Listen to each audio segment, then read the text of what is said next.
He was my world.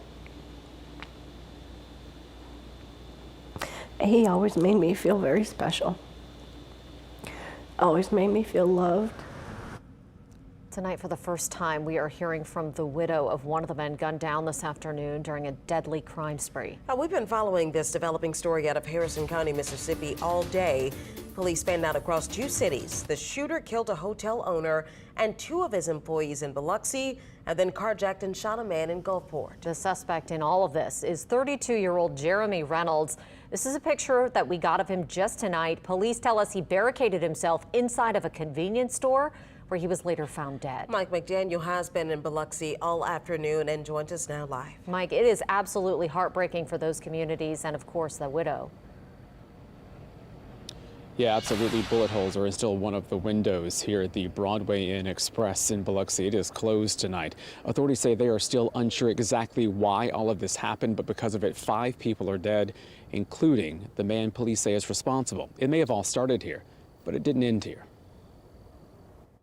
So you could see me walking to the hotel lobby. Looking through a photo album of their wedding day. Everybody always said it was good luck to rain on your wedding day. Shannon Waltman remembers a man who loved to laugh, was friendly, and never had an ill word. He was always smiling, and he had the biggest dimples. Wednesday, her husband, 52-year-old William Waltman, was carjacked and shot to death in Gulfport while working as a contractor with the city's public works department. I don't think it's actually hit me yet. I'm still waiting for him to walk in the door, of course. I know everybody says that, but, you know, you're just waiting for him to come home. Authorities say Waltman was one of 4 people killed Wednesday by this man, 32-year-old Jeremey Reynolds. Before killing Waltman, Biloxi police say Reynolds shot 3 people multiple times at the Broadway Inn Express. One of them, the owner, 51-year-old Mohammad Moeini, part of the poker community for years. Just terrible sadness. I mean, Mo was just such a good guy. He always one of the nicest people in the poker room. Police say 2 other people who lived and worked at the motel were also killed.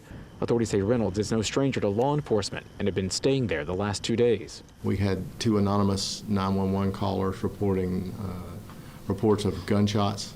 After the motel shootings, police say Reynolds stole a victim's car and drove to Gulfport. That's where he came across Waltman. He was actually showing a new guy the ropes. Shooting him multiple times and stealing his truck before barricading himself inside a convenience store. Waltman was taken to the hospital and died during surgery. We were pulled into a private room, and that was when the doctor came in. And I knew what the end of the sentence was going to be. All I heard was the beginning. And I don't remember anything after that. Remembering her husband and their love for each other is now what she holds on to. It just made me the happiest that I've ever been. Just really, he was my world.